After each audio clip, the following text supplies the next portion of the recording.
Hi everyone!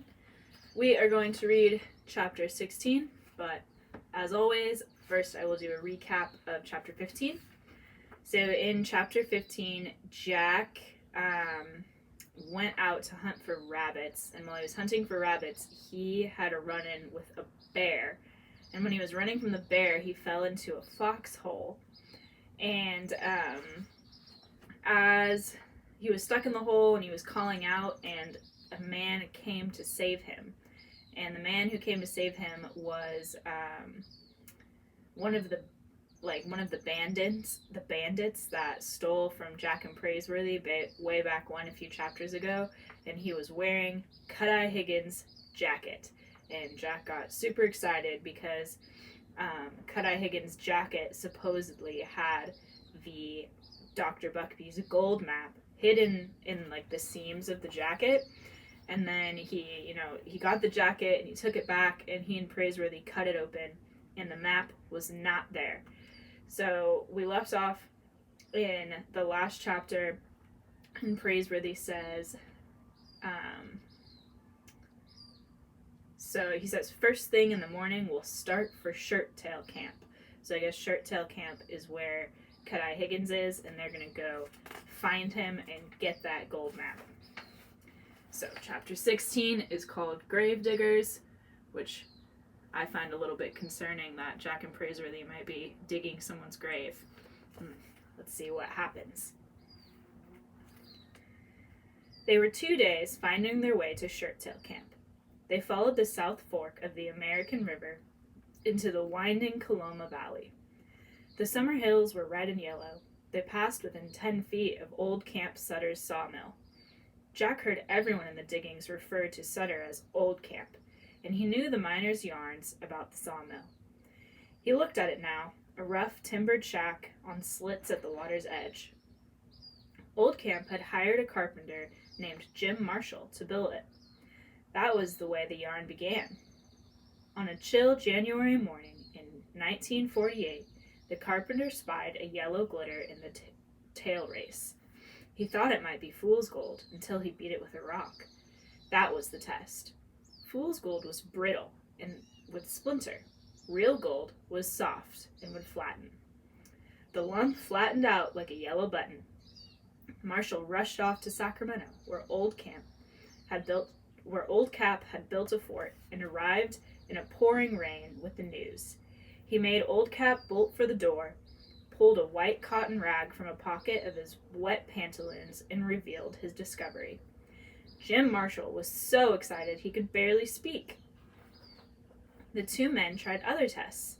They got bowls of water and a scale. Using an equal amount of silver, they weighed the two metals under water. The gold was heavier. Then they tested the samples with acid to see if they would corrode. They wouldn't. There was no longer any question about Marshall's discovery in the tail race. He had found gold. The news leaked out, and the rush for yellow treasure began. Squatters came swarming into the valley, and now a town had sprung up on both sides of the river. Jack had never seen so many long toms and rockers in his life. So, since this is a historical fiction text, we know that in historical fiction, it's based on like true events in history, but some of it's fiction. So this segment we just read was like the true history of how gold was discovered, and you may recognize that story from some of your history work that you've done. But Jack and Praiseworthy didn't really exist, right? They're fictional, but the events, and especially this event, really did happen. Is this the way to Shirttail Camp? Praiseworthy asked a miner standing knee-deep in water and mud. Just follow the river. If you hurry, you might get there in time for the hanging. A lot of boys had taken the day off for the festivities. Praiseworthy shrugged. We're in no hurry, my partner and I. It's the dentist fella. They caught him trying to run off on a stolen horse. So the dentist fella is Cut-Eye Higgins, and it sounds like Cut-Eye Higgins is going to get hanged. Praiseworthy and Jack exchanged a quick glance. The map! Only Cut-Eye Higgins knew where Dr. Buckbee's gold bonanza might be. He couldn't talk very well hanging from a limb, much as he deserved it, no doubt. On second thought, said Praiseworthy, we're in a terrible hurry. Good day, sir. They arrived at Shirttail Camp in an hour.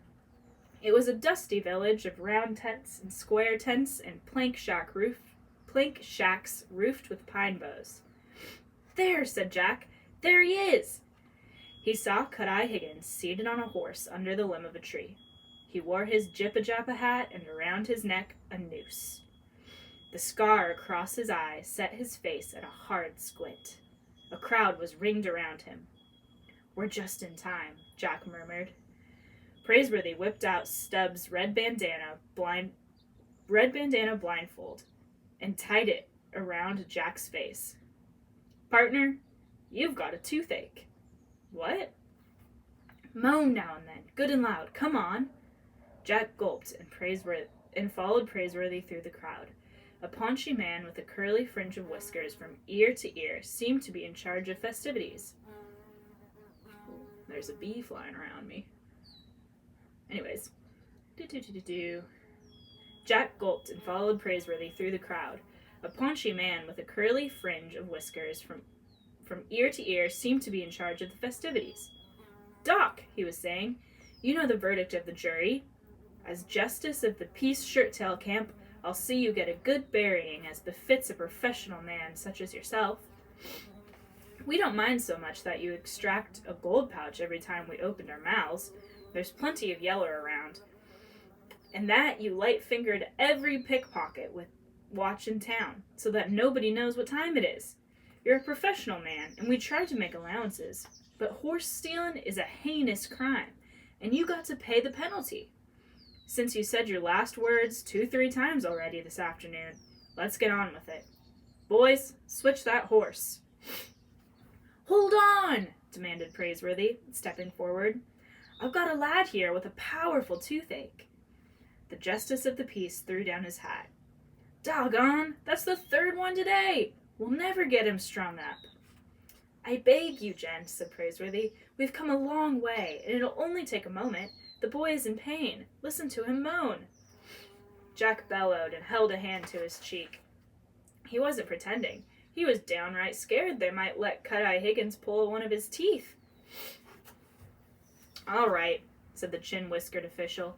Get the doc down off that horse. Hear him, give him back his forceps, and bring that molasses barrel for the boy to sit on. Jack moaned again, and watched them help Cut-Eye Higgins off the saddle. He seemed a little weak in the knees. They cut the rope binding his wrists behind his back, but they left the noose around his neck. He peered from Jack to Praiseworthy. It was a moment before he recognized the butler in red shirt, jackboots, and whiskers. Never thought I'd be glad to see you again, he said. His face was pale, and his usual sneer was gone. Reluctantly, Jack seated himself on the molasses barrel, and the doomed man clapped an eye on him. Open your mouth, son, and stop squirming. Jack took one look at the steel forceps in Cut-Eye Higgins' shaky hand and decided that a team of mules wasn't going to get his mouth open. So do you think that Cut-Eye Higgins is really going to pull out one of Jack's teeth, or do you think they're going to come up with some kind of plan to get out of it? I kind of think they're going to come up with some kind of plan so Jack doesn't really get his tooth ripped out, but we'll find out. Let's see them ivories, Cut-Eye Higgins said under his breath. I'll just tinker. You didn't come to me to have any yanked. We came for the map, Praiseworthy muttered. I figured, get me out of this, and map is yours. Praiseworthy nodded. It's a bargain. I'll do the best I can, but first, the map. I don't trust you, even with a noose around your neck. So, it seems like Cut-Eye Higgins and Praiseworthy and Jack are striking a bargain. And the bargain is that Cut-Eye Higgins has to give Jack and Praiseworthy the map. And then Cut-Eye Higgins is going to...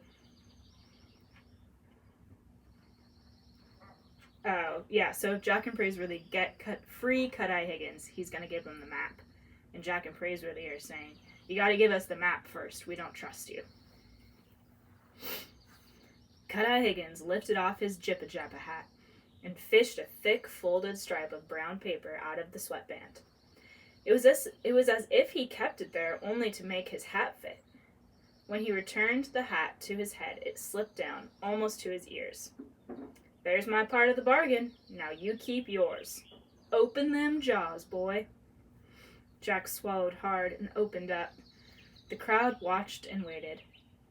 Cut-Eye Higgins wiped the forceps on his sleeve and set to work. Praiseworthy opened up the folds of brown paper, studied the markings, and with seconds he saw that the foxy scoundrel had outfoxed him again. The map traced a line along the North Fork of the American River, through the Coloma Valley, and ended with an X mark that could only be Shirttail Camp. Why, this map is no good, snapped Praiseworthy. I didn't say it was, except to make my hat fit, but that's the map Buckbee's brother made before he died. The same, the genuine article. Only in the meantime, them pockets of gold got discovered, all over again. By the time I got here, there were 100 miners on the spot.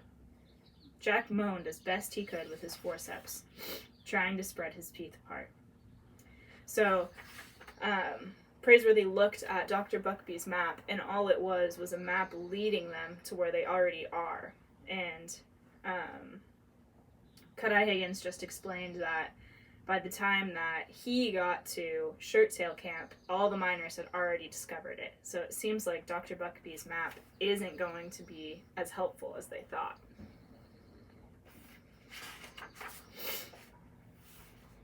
Their 50-50 share of Dr. Buckbee's mine was worthless.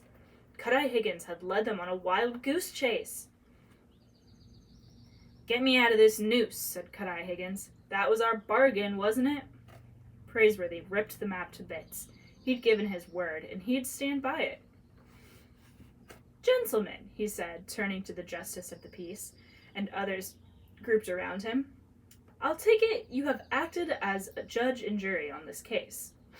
That's right, answered the official. He got a fair trial, and anyway, he was caught red-handed. Was he presented by a counsel? What for? We knew he was guilty. Under what law do you intend to dispatch Doc Higgins from the limb of the tree? Why, everybody knows horse stealing is against the law. What law? Now listen here, stranger. There ain't a law book within 50 miles that I know of. I hear that you had one over at Growlsburg, but it was printed on thin paper, and the boys took to rolling cigarettes with it. Speaking for myself, I don't see any reason to let law interfere with justice around here. We never did before. Praiseworthy began pacing slowly back and forth.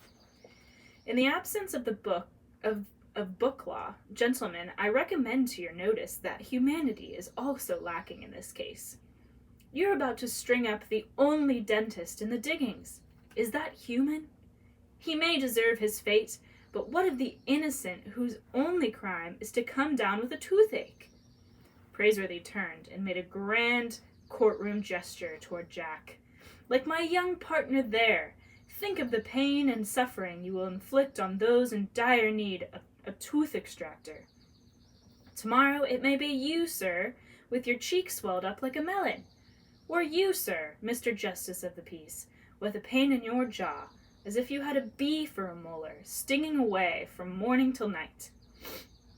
One by one, he singled out the gentlemen of the jury, and one by one they found themselves rubbing their jaws, as if they could almost feel a toothache coming on. Praiseworthy had never made a speech in his life, but the words rolled off his tongue, and he could feel their effect on the crowd. When he finished, he was greeted with a yell of approval. He's talking sense, someone called out. The doc can't pull teeth if he's 6 feet under. We could put him in jail. The justice of Shirttail Camp shook his head. Boys, we ain't got a jail. You know that. The verdict was string him up, but I suppose I could delay the sentence until another tooth extractor shows up in these parts. There's bound to be one before long. Then we'll get on with the sentence. There was a general approval from the crowd, and 2 toothaches broke out on the spot, Praiseworthy was astonished by the power he had found in his voice. The two miners got in line at the molasses barrel, and Jack was glad to give up his place. "My tooth has stopped hurting," he said, and Cut-Eye Higgins gave him a wink with his bad eye. "Doc Higgins," said the justice of the peace, "you got yourself a temporary reprieve. When you finish with them extracting jobs, you stand still, and we're going to build a jailhouse around you. There'll be visiting hours for anyone with a toothache. But I'll see you hung yet, and soon as possible."